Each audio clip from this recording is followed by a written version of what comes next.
Selamat malam, salam sejahtera buat kita semua. Assalamualaikum warahmatullahi wabarakatuh.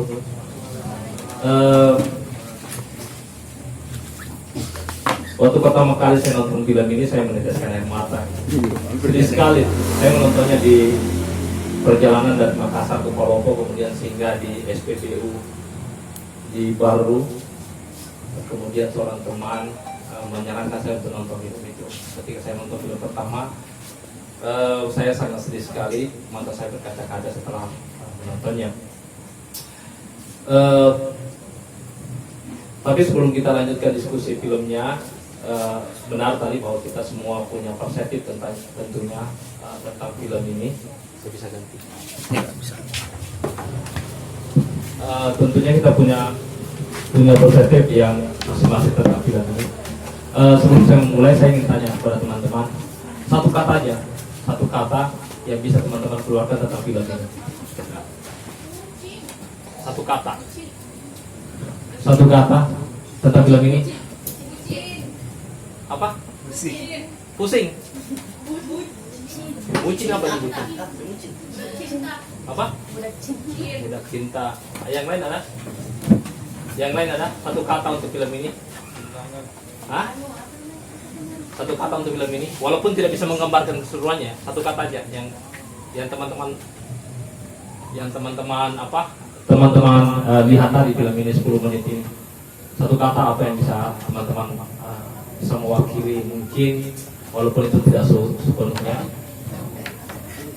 Selain tadi teman di dalam bilang ini budak cinta, apa lagi? Irasional, apa lagi? Yang lain? Ada lagi kata kunci yang lain yang bisa kita.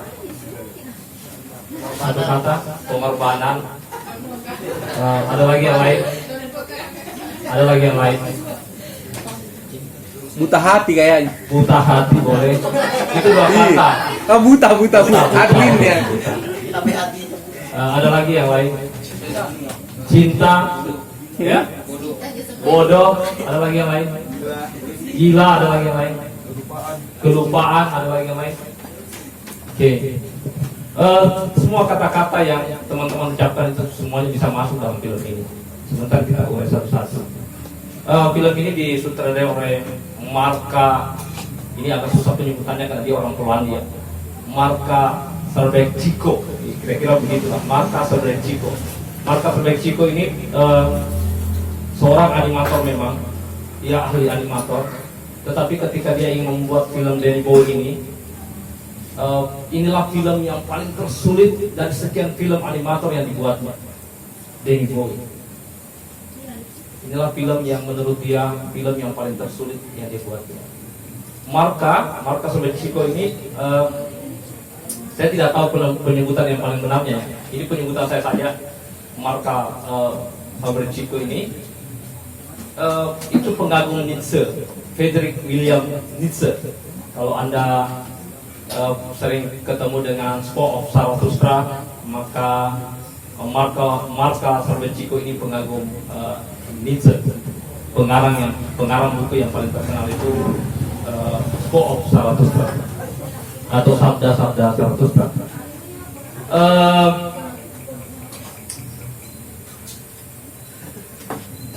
Film ini sebenarnya bercerita tentang metafora tentang ironi, bercerita tentang metafora tentang manusia di abad modern. Ada beberapa tanda yang bisa kita baca: rumah yang bertingkat, gedung-gedung yang menjulang tinggi, kemudian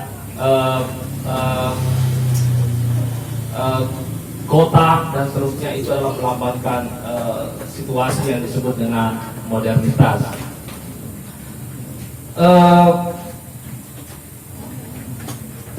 Manusia tanpa kepala itu adalah metafora tentang bahwa dalam keseharian kita, tentang manusia keseharian, di mana sebenarnya yang kebanyakan, yang kerumunan itu kita berjalan tanpa kesadaran. Jadi manusia tanpa kepala itu adalah metafora tentang di mana manusia sebenarnya berjalan dalam dunia ini tanpa kesadaran. Kalau misalnya kita mencoba untuk mengutip Nietzsche, inilah yang disebut dengan kerumunan. Jadi kita ini adalah kerumunan, seperti semut yang berkerumunan, gitu kan? Nah, kita kira-kira kita seperti itulah. Kita di manusia modern, manusia yang sebenarnya berjalan tanpa kepala, yaitu berjalan tanpa kesadaran. Kitalah manusia yang irasionalitas. Tadi irasionalitas saya menyebutnya, kitalah manusia irasionalitas. Bukan berarti kita irasional dalam memilih fakultas epistem yang lain, bukan di situ.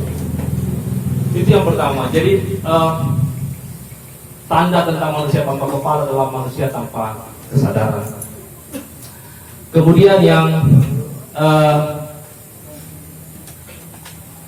yang kedua dari film ini yang bisa kita pelajari adalah bahwa di film ini manusia yang berjalan tanpa kesadaran itu manusia yang akan nihil akan makna hidup. Di film ini menggambarkan betul-betul bagaimana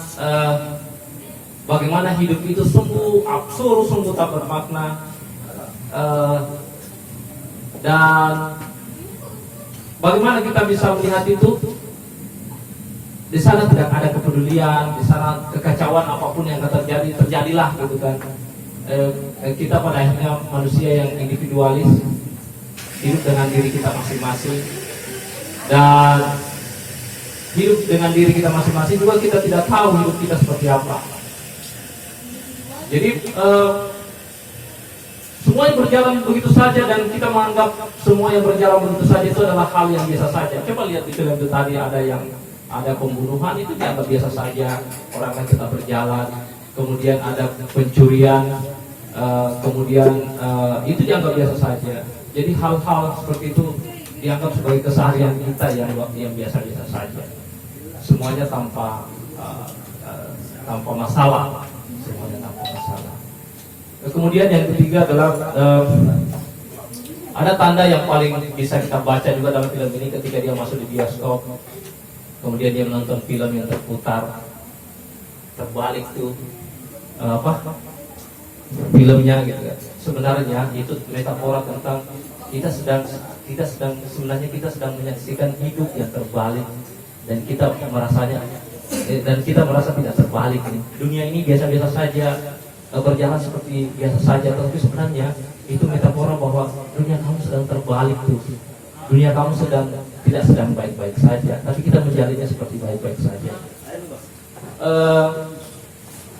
Kemudian ini saya singkat-singkat saja supaya ini bisa berkembang kita diskusinya kita. Kemudian yang keempat adalah salah satunya yang punya kesadaran dalam film ini adalah Danny Boy. Danny Boy itu yang tadi yang laki-laki yang punya kepala.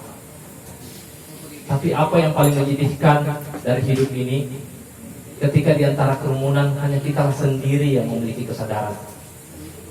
Itu sangat menyakitkan, menyedihkan sekali. Makanya lihat Danny Boy ketika dia menatap jendela dan melihat kerumunan dan dia hanya merasa sendiri, ya kan? Dia merasa sendiri. Dia mau berbicara tidak ada pendengarnya. Bahkan awalnya memang kalau kita punya kesadaran dan melihat kerumunan, kita yang akan lari. Kita akan lari. Lihat Danny Boy ketemu dengan kasihnya pertama kali. Ketika dia pertama kali dengan kekasihnya, kemudian dia melihat kekasihnya tidak punya kepala, dia lari. Kemudian dia datang lagi, kemudian mulai dia membangun, mulai dia mencoba untuk membangun psikologinya untuk menerima kenyataan bahwa tidak apa-apa, saya lah yang sadar dengan sendiri, hanya saya memiliki kesadaran, tidak apa-apa, saya cuma beradaptasi dengan kehidupan yang kebanyakan ini, kerumunan ini. Ketika dia mencoba untuk beradaptasi, ketika kekasihnya menyadari bahwa Danny Boy punya kepala, dalam artian dia punya kesadaran dengan berbeda dari yang lainnya, maka kekasihnya yang lari ketika Danny Boy membawakannya bunga, ya kan? Dan Danny Boy merasa sedih dengan itu, kemudian dia kembali dan kemudian dia memikirkan untuk memenggal kepalanya. Maka disitulah pengorbanan. Sebenarnya Danny Boy itu sudah berupaya untuk beradaptasi, tapi tidak ada pilihan lain. Untuk beradaptasi yang paling radikal yang harus dilakukan Danny Boy adalah seperti kebanyakan. Dan seperti kebanyakan itu adalah berjalan tanpa kepala, berjalan tanpa kesadaran. Dan alasan yang paling tertinggi untuk kita berkorban adalah apa? Adalah cinta. Danny Boy berkorban yang terakhir untuk memenggal kepalanya. Satu alasan yang paling tertinggi bagi dalam kehidupan kita adalah cinta. Cuma kalau kita perhatikan cinta Danny Boy dengan kekasihnya adalah cinta juga yang absurd. Dalam film ini ketika kita amati ada dua klimaksnya. Yang pertama adalah ketika Danny Boy memenggal kepalanya, dan yang kedua adalah ketika Danny Boy bersama kekasihnya kemudian dia berjalan menuju matahari yang terbenam. Ya kan? Ada dua tadi yang ketika Danny Boy memenggal kepalanya, kemudian Danny Boy berjalan menuju matahari terbenam bersama kekasihnya. Kata guru saya, dia bilang, atau saya diskusi, dia bilang begini, dalam kajian sinematografi atau kajian apapun sebenarnya, kajian semiotika dan seterusnya, bahwa selalu dikonotasikan bahwa ketika matahari terbenam itu adalah menuju kematian, sedangkan matahari terbit itu adalah simbol kehidupan. Oke, jadi matahari terbenam itu simbol kematian, sedangkan matahari terbit itu simbol simbol kehidupan. Nah, ada adegan yang paling menarik juga yang bisa kita amati ketika Danny Boy memenggal kepalanya dan kemudian dia mencoba untuk beradaptasi bagaimana dia berjalan tanpa kepala dan seterusnya. Begitulah ketika kita memenggal kesadaran kita akan beradaptasi lama. Karena dari punya kesadaran lalu tidak punya kesadaran, itu kita butuh beradaptasi lama. Dia mulai berjalan dan seterusnya, terus siap-siap berjalan. Belajar berjalan tanpa kesadaran.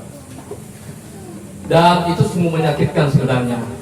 Nah, lalu ketika Danny Boy itu berjalan kemudian ada musik.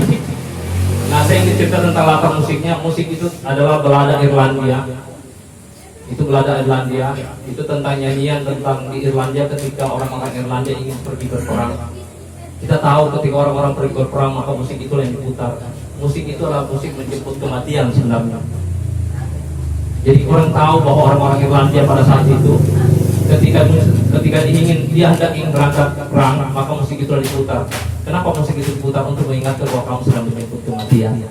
ketika Danny Boy memenggal kepalanya, kemudian dia beradaptasi berjalan di kerumunan untuk menemui kekasihnya. Musik itu diputar, itu menambahkan bahwa Danny Boy sedang menuju kematian. Kematian mana? Kematian akan kesadarannya, dan dia berjalan dan dia hidup seperti orang kebanyakan. Tetapi pasangan cinta, tetapi cinta yang dipilihnya adalah cinta yang absurd pada akhirnya, karena cinta yang mengantarnya kepada kematian. Saya pikir diskusi kita di sini selebihnya bisa kita konstruksi dengan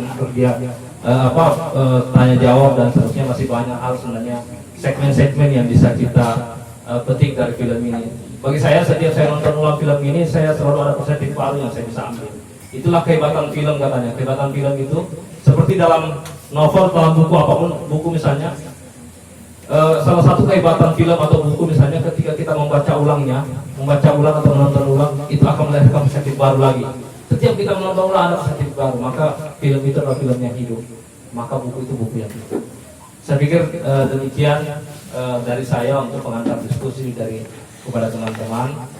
Terima kasih atas kehadiran teman-teman malam ini. Terima kasih kepada CEO Akalangka Bookstore telah mengundang saya untuk berbagi dengan teman-teman. Terima kasih. Selamat malam, salam sejahtera buat kita semua. Ya, jadi itu tadi pemaparan film film kita. Jadi sekali lagi teman-teman harus punya perspektif juga tentang film ini. Jangan kayak kawan-kawan kita bicara tentang ekonomi, ternyata tidak semua yang paham tentang ekonomi. Pintar beli kopi, beli rokok, tapi tidak bisa menghitung tentang kesejahteraan ekonomi. Untuk teman-teman, ada dari film 10 menit ini? Ya. Ya, mungkin yang teman-teman suka kajian filsafat mungkin bisa perspektifnya tentang filsafat. Teman-teman yang tentang agama juga bisa. Nah, kita buka sesi untuk teman-teman. Silakan teman-teman. Ayo. Ada? Ayo, teman-teman yang di belakang. Bicara apa saja boleh. Yang penting film misalkan. Kalau saya tadi Denny terakhir ya, saya lihat yang sempat saya tanyakan bahwa yang pesawat itu tabrak tabrak menara itu seperti digambarkan sama WTC kalau tidak salah, apakah gedung WTC yang ditabrak sama pesawat itu, atau mungkin besar yang mau dia gambarkan film ini adalah pilotnya juga tidak punya kesadaran untuk itu, atau memangkah dia punya kesadaran bahwa dia akan menabrak tapi dipaksa untuk menabrak itu. Ya mungkin dan teman-teman yang lain, yang teman-teman yang di dalam box. Oke.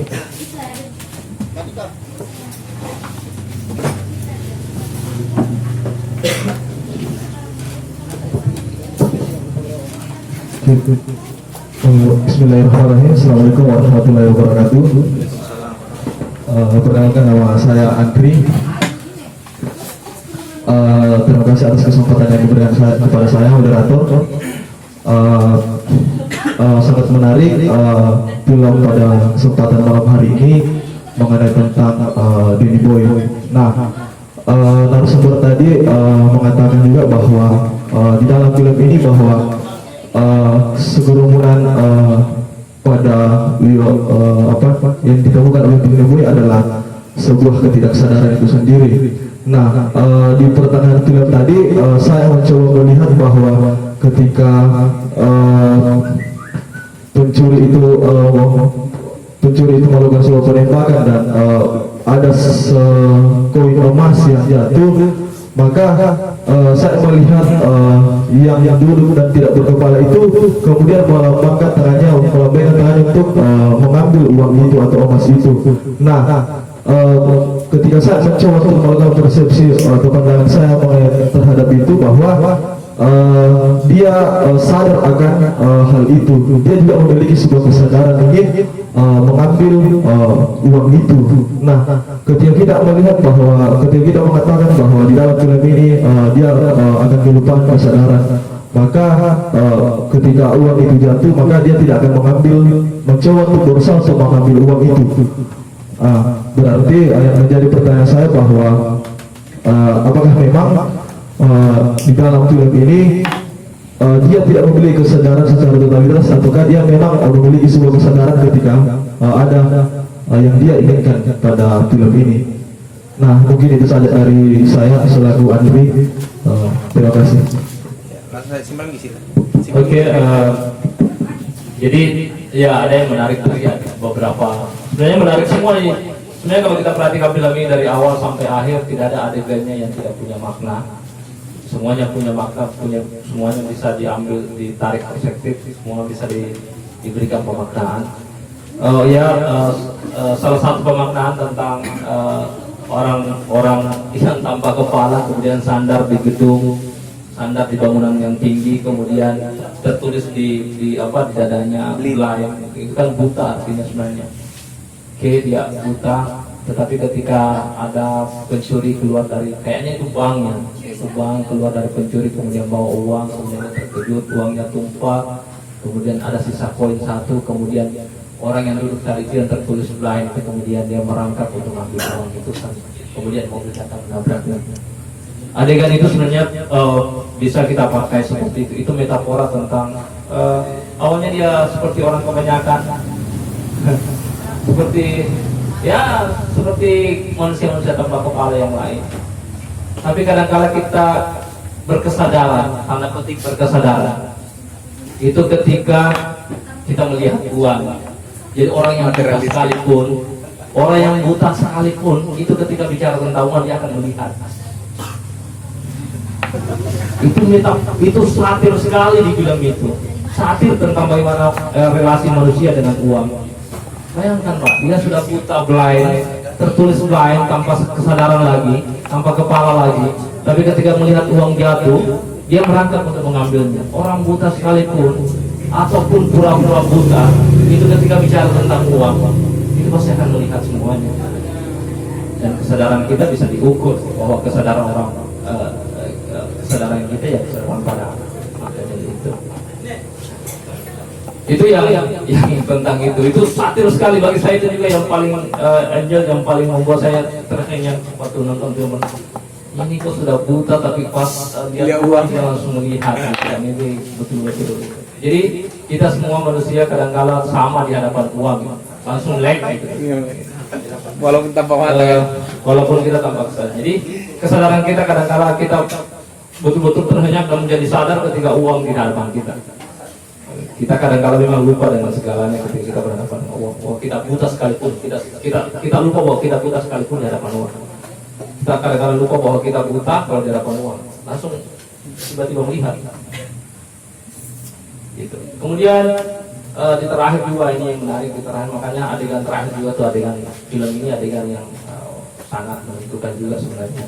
Ketika pas si Danny Boy sama kekasihnya berjalan menuju matahari terbenam, kemudian ada pesawat tabrak etc. Nah, tidak bisa dipungkiri bahwa selalu simbol peradaban yang maju adalah peradaban Amerika. Selalu kita mengasosiasikan bahwa peradaban yang paling berkembang, yang paling maju adalah Amerika. Dan tertabraknya WTC itu, gedung kembar itu, WTC itu adalah simbol bahwa peradaban kita sedang menuju kematian. Jadi matahari terbenam, kemudian WTC tertabrak, kemudian cinta Danny Boy menuju dengan kekasihnya menuju matahari terbenam. Jadi semua kita ini menuju kematian. Kehidupan kita kehidupan yang absurd. Jadi tidak ada yang kita lakukan yang tidak menuju kematian. Parahnya kematian kita yang kita tuju adalah kematian yang absurd tanpa makna. Nothing tujuan. Nah, tidak ada. Jadi makanya dulu saya sangat suka sekali quote dari Socrates itu, saya suka sekali. Kenapa? Karena bagi saya quote dari Socrates itu seperti wahyu yang tidak pernah akan berakhir untuk kita pakai dalam kehidupan dimanapun, kapanpun. Bahwa hidup yang tidak pernah direnungi adalah hidup yang tak layak untuk dijalani. Saya pikir di film ini adalah orang-orang yang hidup dalam kerumunan yang tidak pernah menghayati hidupnya. Ada Danny Boy awalnya menghayati hidupnya, tapi dia harus menyerah pada kenyataan. Dia harus memenggal kepalanya dan dia memilih cinta, tapi cinta yang dipilih juga cinta yang absurd. Kalau Anda baca Mites Sisyphus, Albert Camus, di Albert Camus itu ada cerita tentang Sisyphus yang mengelilingkan batu besar. Dia gelindingkan untuk menuju puncak. Itu adalah titah dari raja untuk mengelilingkan batu bagaimana sampai ke puncak. Itu kan mustahil. Kata sebenarnya Albert Camus ingin menggambarkan bahwa kehidupan kita sekarang ini seperti itu. Kita sedang menuju ke absurditas. Kita mengelilingkan batu yang besar untuk menuju ke puncak, itu mustahil. Dan kita sebenarnya menjalani hidup seperti itu. Dan film ini saya ingin tarik lebih spesifik lagi ke kehidupan teman-teman mahasiswa. Saya membayangkan banyak mahasiswa berjalan lalu lalang di kampus, tapi mereka tanpa kepala itu. Saya membayangkan itu. Kenapa? Mereka hanya sibuk dengan akademiknya, mereka hanya sibuk dengan memburu nilainya, mereka sibuk memburu pembimbingnya, mereka hanya sibuk dengan ujian walaupun gagal. Mereka hanya sibuk dengan semua itu, sibuk dengan dirinya masing-masing. Ya kan, seperti film di Danny Boy ini sibuk dengan kesendiriannya, mau jatuh, mau bangun, pokoknya sendiri. Itulah potret tentang individualisme. Kampus kita adalah kampus yang mencerminkan individualisme. Kita sibuk memburu nilai A, B, dan C. Apapun yang terjadi tidak urus, yang penting saya dapat nilai A. Gitu kan? Kemudian kita berkumpul, tapi berkumpul saja. Gitu. Kita berkumpul dan kita merayakannya. Kita merayakan perkumpulan kita itu. Kita merayakan kehidupan kita bahwa hidup inilah ya, seperti inilah hidup sebenarnya. Padahal itulah tragedi kehidupan yang sedang kita jalani. Kenapa? Karena kita tidak pernah mempertanyakan hidup kita. Ya, kita seperti kerumunan itu. Nah, coba perhatikan mahasiswa-mahasiswa itu. Coba perhatikan mahasiswa. Coba tarik dan imajinasikan dalam film Danny Boy ini. Coba tarik dalam film Danny Boy ini. Ini bisa sekali, film Danny Boy ini bisa sekali kita jadikan alat untuk mengkritik bagaimana dunia kampus itu. Dunia tanpa kepala. Di sana ketika ada yang berbeda langsung dipenggal kepalanya. Ketika ada yang berbeda dosennya, pasti kamu dipenggal kepalanya. Nilainya itu kan metafora aja kan, dipenggal kepalanya. Kamu akan pasti dapat nilai error dan seterusnya. Jadi dunia kampus memang mengajarkan kita apa? Mengajarkan kita untuk menjadi manusia tanpa kepala. Apa maksudnya manusia tanpa kepala? Manusia yang harus hidup dengan orang kebanyakan saja. Makanya ketika ada yang berbeda di sana juga pada akhirnya kadang-kadang menyerah. Iya kan? Menyerah dengan situasi kampus dan berdamailah dan seterusnya. Pada akhirnya kita akan menjadi Danny Boy berikutnya yang beradaptasi, menyerah pada kenyataan dan seterusnya. Karena memang apa yang paling menjadikan, seulangi apa yang paling menjadikan dalam hidup ini ketika kita hanya kita sendiri saja yang sadar dan kita tidak punya pendengar. Siapa yang mendengar kita? Iya kan? Bahkan kekasih kita yang kita harap bisa menemani kita, tetapi dia juga menyuruh kita untuk memegang kepala kita karena dia lari ketika dia memegang kepala kita. Seperti apa yang terjadi pada Danny Boy. Kekasih macam apa itu? Kira-kira seperti itu ya. Kekasih macam apa itu? Dia tidak mau menemani kita. Dia ingin lari ke kerumunan, dia mengajak kita lari ke kerumunan, kira-kira itu. Padahal Danny Boy ini Kak sudah menerima dia apa adanya. Sudah menerima dia sudah membawakan dia bunga. Iya. Tapi pas kekasihnya itu memegang kepalanya Danny Boy, dia lari. Dia kaget, oh ternyata kekasih punya kepala, punya kesadaran, wah ini berbahaya gitu. Dan Danny Boy pulang dan merasa sedih dengan itu. Kemudian tidak ada pilihan lain. Dia memilih cintanya yang absurd gitu. Kepala. Tapi memang Danny Boy adalah film tentang dilema eksistensial antara bertahan pada kesadaran atau ikut pada kenyataan yang sebenarnya kita tahu bahwa itu menyakitkan, tapi kita harus memilihnya. Inilah yang disebut dengan dilema eksistensial. Dan cobalah Anda pada suatu saat gitu kan, dalam perjalanan hidup Anda menjadi mahasiswa, kemudian berada pada situasi itu. Anda pada sebuah tekanan di mana Anda harus ikut pada kebanyakan atau atau berdiri pada pendirian Anda yang berbeda dari kebanyakan. Disitulah Anda akan mengalami dilema eksistensial. saya ingin bercerita tentang pengalaman saya, bukan berarti karena hal yang paling bisa saya ceritakan kepada teman-teman adalah pengalaman saya tentunya ketika mahasiswa. Ketika tekanan itu makin banyak, ketika saya dulu berani untuk mencoba untuk melawan, ya, kira-kira berbeda dari kebanyakan di kampus, kemudian tekanan semakin banyak, mulai dari keluarga, mulai dari teman-teman, cemoohan dan seterusnya. Itu kemudian saya pulang ke rumah kos, kemudian merenung, dan saya akhirnya dilema sekali antara sudahlah, gitu kan. Kira-kira seperti memilih Danny Boy atau tidak. Untungnya masih banyak teman-teman lingkaran saya yang bisa ditemani. Nah, untuk kita tidak menjadi Danny Boy, kita perlu banyak teman. Kita harus mengajak teman-teman yang kita lain. Tetapi film ini sebenarnya tidak bertujuan untuk itu. Film ini memang tidak memberikan kita solusi tentang seharusnya Danny Boy mencari teman yang punya kepala atau dia membangun kepala, kan bisa saja imajinasinya ke sana kan. Seharusnya Danny Boy ini bisa mencari teman atau dia membuatkan kepala temannya, dalam artian menyadarkan temannya, "Woi, kamu ini begini," dan tapi Danny Boy di sutradara dalam film ini tidak menggambarkan itu. Dia memang ingin menggambarkan kepada kita bahwa kebanyakan dari kita pada akhirnya memilih seperti Danny Boy. Tidak ada yang berjalan untuk bertahan pada posisinya, tetap punya kepala dan mencoba untuk memberikan kesadaran kepada yang lain agar yang lain juga punya kepala. Dan saya memahami itu. Saya mencoba untuk memahami psikologis Danny Boy itu yang berada pada dilema eksistensial. Kemungkinan ketika saya berada pada Danny Boy sendiri dan kemudian cinta yang saya harapkan juga mengharapkan saya memenggal kepala, ya apa boleh buat, kita memenggal kepala kita. Ketika kita sendiri, tapi ketika kita banyak, saya pikir kita tidak perlu memenggal kepala kita. Makanya teman-teman yang punya kesadaran, tugas teman-teman adalah mencari kepala-kepala yang lain di antara orang-orang yang tidak punya kepala. Anda mahasiswa yang sadar, tugas Anda adalah mencari kepala-kepala yang lain di antara Anda yang punya kepala. Kampus kita adalah Danny Boy. Kampus kita adalah Danny Boy dengan rutinitasnya yang absurd bagi saya. Di dalam kampus kita tidak pernah, katanya kampus itu memanusiakan kita. Apa yang dimanusiakan dari kampus? Di dalam itu nyaris kita tidak pernah menemukan, kalau toh ada itu hal-hal yang kecil yang saja yang kita lakukan. Dalam perkuliahan saja, kadang-kadang kita tidak menemukan proses-proses yang memanusiakan kita. Cuma kita tidak bisa bersuara. Kenapa? Karena kita seperti orang kerumunan, kita tidak berani.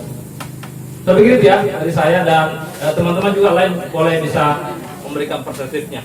Silakan.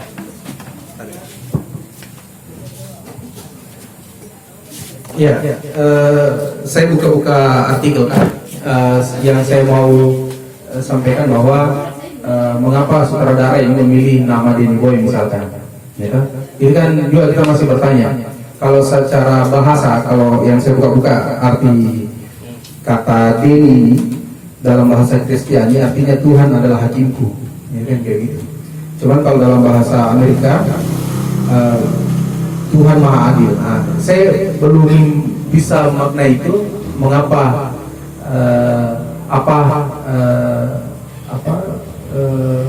apakah terpaut film ini dengan nama itu kan kayak gitu, dengan pengertian lurus kita tentang Danny. Mungkin teman-teman ada yang bisa memberikan penjelasan ataukah bisa menjelaskan sedikit tentang pandangannya. Kan dari tadi kasar nih. Bukan di nama, nanti kasar yang jawab itu nama. Kenapa misalkan sampai judul film ini adalah Danny Boy? Iya. Ya, bismillahirrahmanirrahim. Assalamualaikum warahmatullahi wabarakatuh. Jadi melihat film pendek yang baru saja ditayangkan, Danny Boy, menurut saya ini adalah film yang sangat menarik. Namun di lain sisi, film pendek ini sangat memberikan skeptisisme terhadap kita para mahasiswa, bahwa sekarang di era modern ini seperti yang digambarkan tadi, manusia berjalan tanpa kepala. Cuman seperti yang dikatakan oleh Kak San tadi, tokoh Denny dalam film ini bukannya memilih untuk menyadarkan orang lain, justru dia yang ikut memenggal kepalanya sendiri. Artinya orang-orang yang tidak sadar lebih besar pengaruhnya dibanding orang-orang yang sadar. Tapi katanya itu dilakukan dengan sengaja oleh sutradara karena bukan itu yang mencoba untuk digambarkan. Melihat film Denny Boy tadi, keluar dari adanya manusia-manusia yang berjalan tanpa kepala di era modern ini, saya ingin memandang film ini dari segi kecenderungan manusia, bahwa seberapapun manusia kehilangan kepala, tetap saja manusia itu memiliki kecenderungan, ya ini hasrat. Karena kita bisa melihat bahwa orang-orang berjalan tanpa kepala itu tidak sepenuhnya lupa akan sosialnya, karena ada dorongan hasratnya. Walaupun yang digambarkan dalam film ini tadi hanya cenderung kepada metafora seksualitas atau cinta. Makanya teman-teman di belakang tadi mengatakan budak cinta. Jadi itu tadi bahwa seberapapun orang modern yang sekarang berjalan tanpa kepala, mereka tidak melupakan atau tidak kehilangan yang namanya kecenderungan kemanusiaannya. Jadi film ini saya tidak bisa mengatakan bahwa mereka tidak sadar, hanya saja dalam segi tertentu mereka kehilangan kesadaran. Tapi dari sisi lain kesadaran itu tetap ada. Misalnya kesadarannya Denny Boy bahwa ketika saya tetap mempertahankan kesadaran saya, maka saya tidak akan diterima oleh perempuan yang saya cintai. Maka bentuk aktualisasinya adalah saya harus memenggal kesadaran saya supaya saya bisa sama dan diterima oleh perempuan itu tadi. Kalau kita lihat tarik dari kosmologi bahwa untuk sampai kepada perempuan kita tidak memerlukan akal, kita hanya memerlukan cinta itu sendiri. Jadi sampai sini dulu perspektif dari saya, nanti dilanjutkan oleh teman-teman yang lain. Oke, bisa lanjut ke serang langsung. Dua itu. Saya sebenarnya berharapnya bukan saya yang jadi narasumber utama ya, teman-teman boleh memberikan perspektif. Tapi gini, tentang kenapa sih film ini diberi nama Denny Boy? Saya juga browsing gitu kan. Saya browsing kenapa sih film ini diberi nama Denny Boy? Saya tidak menemukannya. Saya menemukan satu artikel yang mengulas film ini, artikel bahasa Inggris. Saya membacanya. Tapi dia hanya menceritakan tentang alur film ini. Oh benar, film ini bicara tentang pesimis, tentang kehidupan modern yang pesimis. Dia memang menggambarkan tentang pesimistis, tentang kehidupan yang pesimis. Film ini bicara tentang kritik terhadap kehidupan kita yang lebih banyak hidup tanpa kepala. Itu aja yang saya dapatkan alur. Yang saya dapatkan juga dalam artikel itu tentang itu tadi, tentang musiknya. Kenapa musik itu yang dipilih dalam Denny Boy? Tapi kenapa dia pilih nama Denny Boy itu saya tidak menemukan dalam artikel itu. Karena saya cari beberapa artikel, hanya satu artikel yang saya dapat tentang ulasan tentang film ini. Itu pun dia mengulas tentang alurnya saja. Mungkin ada kita mengandai-andai saja atau kita mengkonstruksi saja pada malam ini. Kalau Denny itu artinya tadi Tuhan adalah hakimku. Tuhan adalah hakimku, ya bisa jadi ada kaitannya tentang. Tetapi kalau misalnya kita ingin lebih jauh lagi mengkonstruksinya bahwa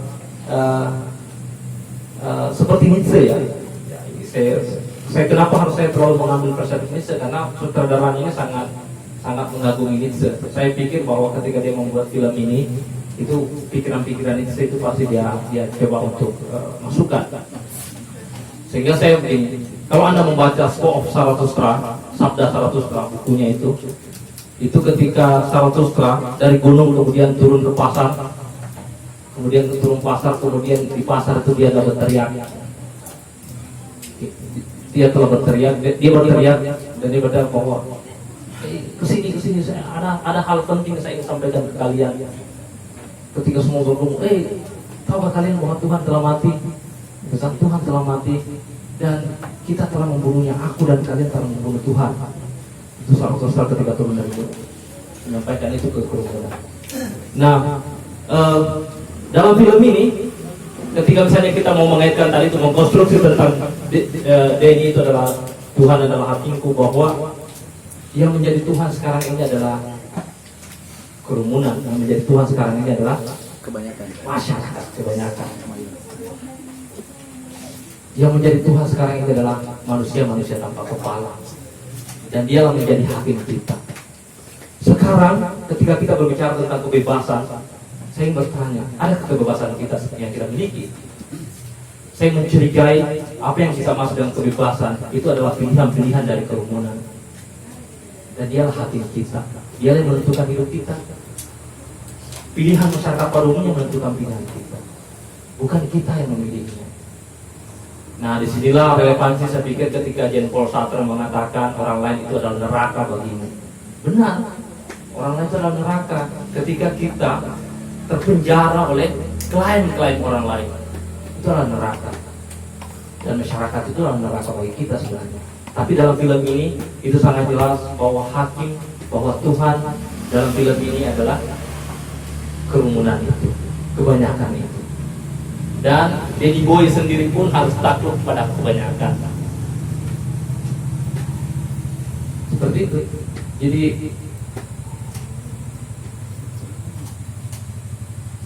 dan ketika masyarakat telah mengambil Tuhan, maka dia sebenarnya sudah menurut Tuhan. God is dead itu kata Nietzsche.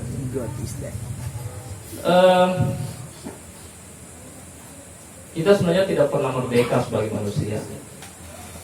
Di saat semua hidup kita ditentukan oleh kebanyakan. Sampai pada pekerjaan apa yang kita pilih itu ditentukan oleh orang kebanyakan. Itu sungguh ironi hidup kita. Sampai pada memilih kekasih pun kadang-kadang ditentukan oleh orang kebanyakan. Sungguh ironi hidup kita. Sampai apapun hal paling eksistensial yang kita seharusnya adalah memilihnya sendiri, tapi orang lain yang memilihkan kita. Orang lain itu bisa saja apa? Orang lain itu bisa saja konstruk sosial, bisa saja struktur sosial, bisa saja kesepakatan-kesepakatan. Pilihan-pilihan politik kita saja itu kadang-kadang ditentukan oleh kerumunan kebanyakan. Karena kebanyakan banyak memilih Jokowi, kita semua memilih Jokowi. Karena banyak yang memilih Prabowo, kita memilih Prabowo. Apa sih kebebasan itu? Pada akhirnya kebebasan itu menjadi sesuatu yang absurd pada hidup kita, sesuatu yang tidak bermakna sama sekali. Karena kita memilih hidup ini hanya mengikuti orang kebanyakan. Bahkan ketika Anda memilih jurusan masuk di jurusan tertentu, kadang-kala itu bukan pilihan Anda, tapi itu pilihan orang tua Anda. Karena orang tua Anda juga takluk pada kerumunan. Ketika kamu pilih jurusan ini, nak, di sini akan mudah kamu dapat kerja dan seterusnya dan seterusnya. Anda menjalani hidup di mana kalian sejak lahir itu tidak pernah punya pilihan. Semuanya dipilihkan dalam hidup Anda. Gimana teman-teman? Kalian memilih jurusan belum tentu itu karena pilihan Anda. Itu karena pilihan orang tua Anda. Pilihan masyarakat. Begitu kejamnya masyarakat pada diri kita sebagai individu. Dan kita menjalani hidup itu sebagai sesuatu yang biasa-biasa saja. Dan mengulang Terus dan terus. Tidak ada yang memutus mata rantainya. Ketika ada yang mencoba untuk berpikir berbeda, pada akhirnya juga dia memenggal kepalanya. Itu yang paling menyakitkan dari itu. Sekali lagi yang paling relevan adalah kita semua menjalani hidup yang tidak pernah kita renungi. Maka sebenarnya hidup kita tidak layak untuk dijalani. Albert Camus menawarkan dua pilihan dalam menjalani hidup kita ini. Hidup yang irasional, hidup tanpa kepala. Albert Camus menawarkan dua. Yang pertama adalah bunuh diri fisik. Ya bunuh diri mati saja, seperti Danny Boy itu. Yang kedua adalah bunuh diri filosofis, berhenti memikirkan dunia. Dan sebenarnya dalam kehidupan kita yang absurd ini, kita banyak memilih pilihan bunuh diri yang kedua, yaitu berhenti memikirkan dunia dan kita menjalani keseharian. Disitulah sebenarnya kita sudah mati sebelum kita mati. Bukan perspektif subjektif, tapi perspektif keseharian. Sebenarnya kita sudah mati nih. Di saat kita tidak punya kebebasan memilih, itu sebenarnya kamu sudah mati. Di saat kamu tidak punya kesadaran, pada saat itu kamu sudah mati. Iya kan? Apalagi tidak ada. Oke? Gitu ya. Kalau semakin dikonstruksi, semakin menarik kita akan memberontak. Yang lain, teman-teman? Ya, tidak dari dalam lagi. Ada mic di situ di bilang. Saya bisa minta ke putih. Iya kan.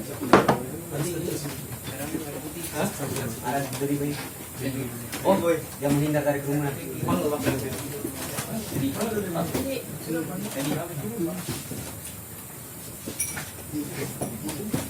Cek. Assalamualaikum warahmatullahi wabarakatuh. Jadi perkenalkan, nama saya Salsabila Resa. Pertanyaan saya, jadi analisis saya tentang film tadi bahwa manusia ketika dia tidak mempunyai kepala itu bukan berarti dia tidak mempunyai kesadaran, tetapi dia berubah menjadi makhluk yang irasional, tidak menggunakan rasionya karena kehilangan kepalanya. Jadi bukan berarti dia tidak punya kesadaran, karena buktinya bahwa ketika Denny tadi ini memenggal kepalanya, dia masih bisa menyadari bahwa dia mencintai kekasihnya. Nah, kemudian yang dapat saya petik bahwa cinta tanpa kepala itu adalah sesuatu yang buntu, dan kepala tanpa cinta itu adalah sesuatu yang hampa. Kemudian pertanyaan saya begini, jadi apakah memang ketika seseorang itu melepaskan akalnya seperti yang dikatakan oleh penanya pertama tadi, bahwa untuk sampai secara kajian kosmologinya, untuk sampai kepada cinta maka dia harus melepaskan egonya. Nah, apakah ketika memang orang itu menemukan cinta itu akan membawanya kepada sebuah kematian? Dan pertanyaan saya itu yang pertama. Pertanyaan kedua saya, bahwa ketika kita mengalami kondisi yang seperti itu, manusia tanpa kepala, lantas apa yang harus kita lakukan untuk membenahinya? Nah, itu pertanyaan saya. Terima kasih. Assalamualaikum warahmatullahi wabarakatuh. Yang lain? Iya. Air es ini kak dikasih. Boleh. Itu berupaya untuk kita tidak jadi bohong. Ya, bismillahirrahmanirrahim. Assalamualaikum warahmatullahi wabarakatuh. Selamat malam, salam sejahtera untuk kita semua.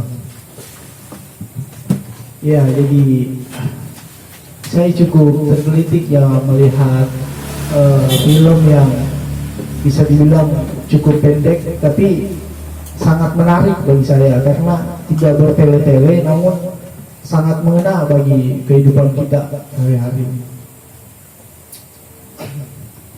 Ya, kita tadi sama-sama menyaksikan bahwa ada gedung pencakar langit yang menggambarkan situasi modernisasi, dan lagi-lagi kondisi maupun modernisasi itu tidak berarti sama sekali kalau ketika kesadaran dari masing-masing kita itu hilang. Tadi digambarkan juga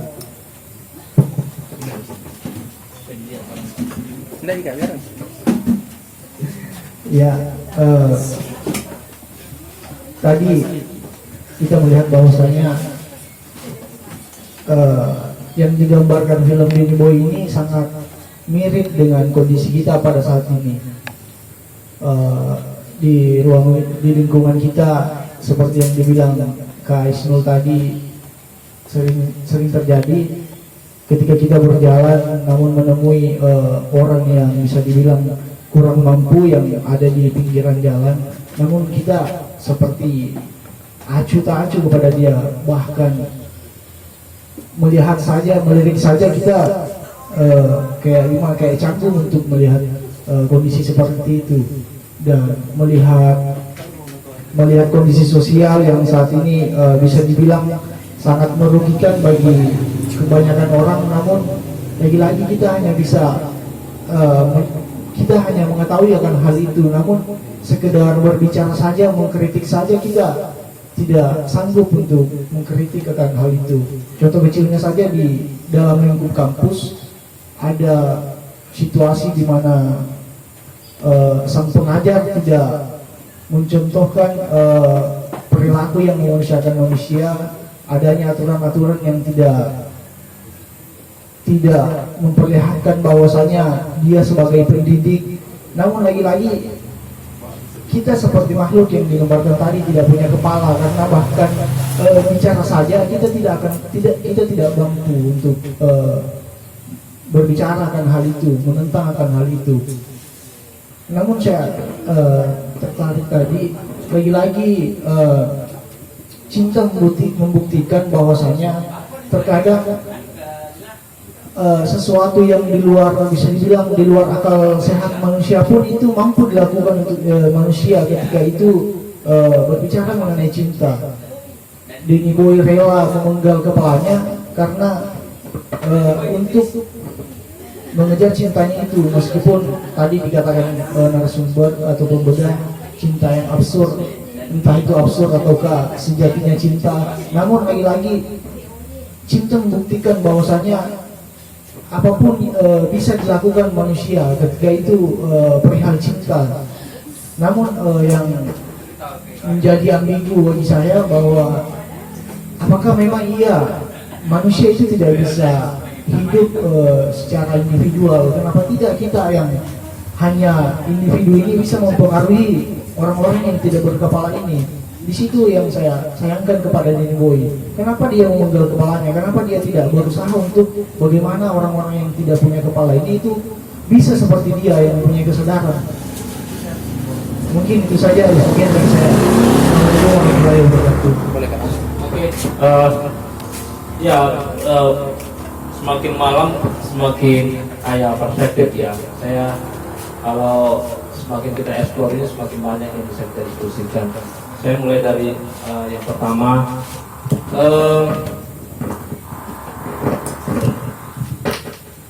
kalau kita bicara tentang manusia, esensi manusia yang paling subtil apa? Yang paling subtil dari manusia apa? Itu adalah akal. Dan film ini bicara tentang kepala dan tanpa kepala, bicara tentang ada akal atau tidak akal. Oke, kita punya otak tapi belum tentu kita berakal. Oke, kita berotak tapi belum tentu berakal. Kita semua tahu bahwa dalam dunia filsafat yang semua kita katakan bahwa esensi dari manusia adalah akalnya. Dan di film ini sangat jelas menggambarkan bahwa banyak manusia yang berjalan di dunia ini, dalam dunia yang kita sebut sebagai dunia modern ini, zaman modern ini, yang berjalan tanpa akal. Dan kita sebenarnya berbentuk manusia, tetapi sikap kita, tindakan kita, dan seterusnya itu secara substansial bisa saja tidak melambangkan manusia. Kenapa? Karena salah satu ciri bahwa kita manusia adalah ketika kita punya kebebasan, pertama. Kedua, ketika kita punya kreativitas. Ketiga ya ketika kita punya pertama kebebasan, kreativitas, kemudian saya lupa satu, itu ciri-ciri bahwa kita berakal. Di film ini sekali lagi Marka Sobreschko ini memang ingin menggambarkan bahwa ingin menghentak kita bahwa seperti ini loh kehidupan kamu sekarang ini melalui film ini ya. Jangan kamu pernah menganggap bahwa kamu sedang berjalan dalam kesadaran. Tidak, kamu sedang sebenarnya tidak dalam keadaan bersadaran ini. Makanya film ini sebenarnya adalah kritik terhadap eksistensi kita sebagai manusia. Itu yang pertama. Yang kedua, di dalam film ini sekali lagi saya ulangi, ada orang masuk ke dalam studio dan menonton dan kemudian melihat sinema yang terbalik. Itu adalah metafora tentang sebenarnya kita sedang menyaksikan hidup yang terbalik, hidup yang tidak sebagaimana mestinya. Dan ironinya kita menganggap itu sebagai sebuah yang biasa-biasa saja, tanpa ada jeda di sana untuk interupsi, tanpa ada ruang kita untuk mempertanyakannya dan seterusnya, dan kita menjalani keseharian itu. Inilah yang keseharian yang tanpa makna, keseharian yang kehilangan makna. Kemudian di sana ada cinta, misalnya ketika Danny Boy memenggal kepalanya, kemudian dia memilih kekasihnya dan seterusnya. Iya, bicara cinta memang tidak bicara tentang kepala. Kata Rumi, dalam dunia cinta akal dipenggal. Benar, bahwa dalam dunia cinta memang akal dipenggal. Cuma dalam metafora, dalam pemilihan cinta juga di film ini menarik. Bukan cinta yang seharusnya membuat kita semakin apa ya bahasanya. Di film ini jelas cinta yang dipilih adalah cinta yang menuju kepada matahari terbenam, yaitu absurditas juga pada akhirnya. Kenapa? Karena cinta ternyata tidak menghidupkan banyak orang yang dia pilih. Dia yang memilih untuk mati. Oke. Tapi memang Danny Boy juga tidak bisa disalahkan ketika dia memilih itu. Tapi memang begitulah cinta. Kita tidak bisa menduganya, kita tidak bisa mendebaknya seperti apa akhirnya dari cinta itu, karena cinta memang itu datang tanpa kita undang, dan dia kadang pergi juga tanpa dia minta pamit, dia pergi begitu saja. Jadi dan kita tidak pernah memilih mau jatuh cinta kepada siapapun. Ketika cinta datang, ya sudah, terima aja sebagai takdir. Dan Danny Boy ya takdir cintanya seperti itu, harus memenggal kepalanya. Nah, kemudian film ini memang ketika kita bertanya, film ini memang sangat pesimis ya. Ketika kita baca artikel yang berbahasa Inggris itu dan kita baca, memang di film ini memang bicara tentang pesimisme manusia di dunia modern ini. Kemudian gedung-gedung, dan coba kita amati warna yang dimainkan dalam film itu warna gelap, dan warna gelap itu atau warna buram di film itu tanpa ada warna yang lain yang selain hitam putih gitu kan. Dan itu gelap sekali, dan ya memang kita menghadapi hidup yang gelap, menghadapi hidup yang buram, dan kita melihatnya seperti yang berwarna, padahal sebenarnya itu tidak. Kita sedang menjalani hidup yang buram, hidup yang kelam. Saya tidak tahu dengan apa kita harus keluar dari hidup yang kelam. Ketika bertanya, terus apa yang harus kita lakukan? Saya sekali lagi ingin mengulang pesan dari Socrates itu. Kamu harus menghayati hidup. Hidup ini harus dihayati. Benar nggak semua pilihan hidup saya adalah kesadaran saya memilihnya, kebebasan saya? Jangan-jangan ini adalah kebebasan kerumunan, menjadi sarjana cepat atau tidak sarjana cepat. Saya tanya dulu, kamu cepat sarjana karena apa? Itu karena kebebasan kamu, atau karena kamu takut akan dogma sosial di sana bahwa cepat selesai itu dianggap pintar atau dianggap apa dan seterusnya, atau karena apa? Tuntutan orang tua, lagi-lagi kamu memilih hidup di mana kamu bukan yang memilihnya. Itu kehidupan yang paling tragis sudah. Kamu lebih banyak beradaptasi pada kehidupan yang sebenarnya kamu tidak pilih, tapi dipilihkan oleh orang lain. Saya pernah mengalami hal yang sama ketika orang tua saya menuntut PNS, dan saya bilang tidak, saya tidak akan dari PNS. Saya akan memilih hidup saya sendiri, dan saya akan membuktikan bahwa tanpa PNS saya bisa hidup. Sampai sekarang alhamdulillah saya membuktikannya. Dan semua pilihan kita punya konsekuensi, saya pikir.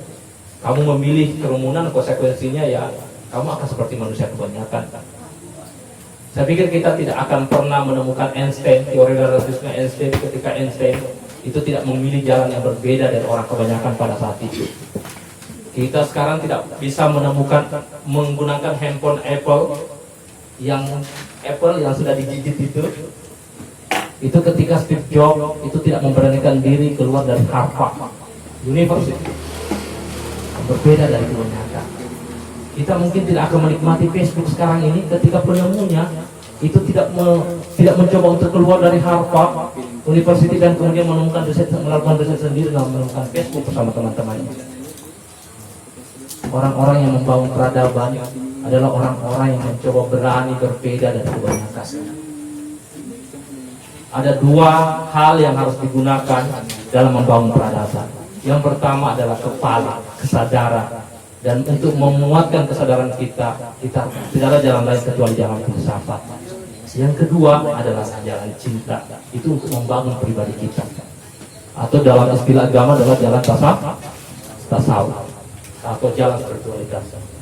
Dua inilah, perangkat inilah yang membangun peradaban. Kepala tanpa hati, akal tanpa hati, maka dia akan kering. Tapi hati tanpa kepala, dia tidak akan pernah tertuntun dengan baik. Maka untuk membangun peradaban, kita harus menggunakan keduanya.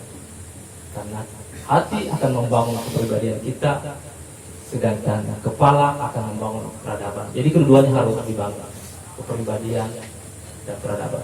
Oke, saya pikir ya. Kalau masih mau ya? Kayaknya Masih ada ya? masih ada. Kalau masih ada, kita lanjut. Kalau sudah tidak, kita off toh. Ya, mau masih jam 10, tidak sampai terganggu tetangga. Oke. Sedikit ya. Dan sebagai closing statement ya, setelah dari film ini, dan setelah kita nonton film ini dan diskusi, setelah kita pulang ke rumah kita masing-masing, gitu kan, di kos kita masing-masing, silakan kunci kos Anda, masuk ke kamar Anda, ya kan? Masuk ke kos Anda, kunci kamar Anda, kemudian Anda berbaring dan menatap langit-langit kamar Anda, dan kemudian disitulah Anda merenung hidup saya seperti apa. Oke, pikir demikian. Assalamualaikum warahmatullahi wabarakatuh. Iya. Terima kasih banyak Kak Asran tentang bedah filmnya. Denny Boy, mungkin bisa kita lagi dikasih rekomendasi film yang bagus untuk kita bedah. Yang penting jangan 2-3 jam filmnya. Nggak seru kalau bedah film sampai. Ya mungkin itu saja teman-teman. Terima kasih karena telah hadir. Terima kasih banyak. Dari kopi ini Akalanka yang traktir. Nggak usah ini. Iya, penyampaian juga untuk teman-teman, selalu buat apa saja yang penting itu positif, dan selanjutnya kami di Akalanka mungkin terpacu untuk membuat penerbitan indie, mungkin nanti dibantu sama Kak Asran sama kakanda saya yang di belakang, Kanda Surahman, untuk penerbitan itu. Nah, kita sudah alhamdulillah sudah masuk pada tahap pembuatan akta. Namanya kita kasih tetap nama Akalanka. Akalanka Publisher nama penerbitannya. Insya Allah dalam waktu kurang dari 10 hari aktanya sudah selesai menurut notarisnya. Karena kalau tidak dimulai dengan yang kita tidak berani memulai, saya rasa kita juga akan ketinggalan. Jadi saya mulai dulu, nanti teman-teman kalau ada yang mau gabung kita ambil. Karena kalau menunggu rembuk tidak ada yang memulai sama. Ya kan? Jadi mending saya pacu duluan. Teman-teman kalau ada yang mau gabung nanti bisa. Nah, yang event pertama yang kami buat itu ada yang saya share flyernya itu adalah lomba membuat puisi dulu untuk teman-teman. Permintaannya teman-teman yang ada, dia bilang buat lomba puisi, makanya saya buat itu di lomba puisi itu. Nanti mungkin saya minta beberapa senior dari yang mempunyai kapasitas untuk menilai puisi-puisi yang masuk. Mungkin salah satunya Kak Amat sama Kak Asran itu bisa, atau nanti ada sarannya Kak Asran, Pak Karman misalkan, itu juga nanti mungkin bisa ini. Jadi terima kasih banyak teman-teman atas dukungannya, datang hadir diskusi selama kurang lebih 4 hari ini. Akalanka Bookstore melakukan bazar. Jadi terima kasih banyak, walaupun sebagian dan ini catatan untuk teman-teman bahwa jalan sunyi yang mungkin saya pilih sendiri ini itu tidak banyak yang akan teman-teman ikuti. Makanya saya sedikit keluar dari jalurnya senior dan teman-teman kebanyakan. Saya sedikit keluar memilih jalan. Kalau saya tanya Kasran bahwa ini jalan sunyi yang saya coba ambil untuk keluar dari orang kebanyakan. Mungkin cukup sekian. Terima kasih banyak teman-teman. Billahi taufiq wal hidayah. Assalamualaikum warahmatullahi wabarakatuh.